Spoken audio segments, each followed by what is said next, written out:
Hello, I'm Fortune among with the non-news highlight.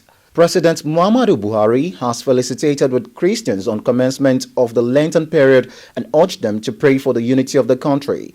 The president, who described the Lenten season as a solemn period, enjoined Nigerians to intensify love, brotherliness, and concern for the less privileged in order to strengthen the bond of togetherness. Christians the world over have begun the season with the Ash Wednesday, signaling the beginning of the 40 days of fasting, abstinence, and almsgiving before Easter. 50.8% of Nigerian children ages between 5 and 17 are involved in child labor. A survey by two Nigerian agencies and the UNICEF has revealed. A UNICEF official, Mrs. Maureen Zubiokolo, said the figure was alarming in spite of all legislation against it.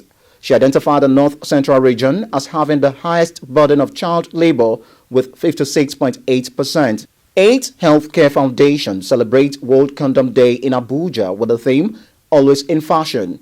The global event marked every Valentine's Day to increase awareness and promote prevention of HIV and sexually transmitted diseases as well as unwanted pregnancies.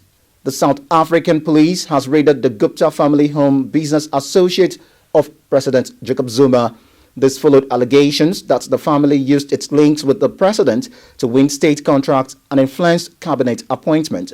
The raid by the Specialist Hawks Police Unit came a day after the ruling ANC ordered Zuma to step down as head of state after 9 years in office, dogged by scandals on a stagnant economy. Israeli police has recommended charges of bribery, fraud, and breach of trust against Prime Minister Benjamin Netanyahu in 2 separate corruption cases after a month-long investigation. It's concluded that there is sufficient evidence against Netanyahu in the cases, but the Attorney General Avikai Mandelblit is to decide whether to press charges. And Australia is set to have its most romantic Valentine's Day ever with the importation of a record 10.5 million roses over the past 2 weeks, up 1.25 million from last year. Love-sick Aussies have shipped in 6.46 million rose stems from Kenya since the beginning of February.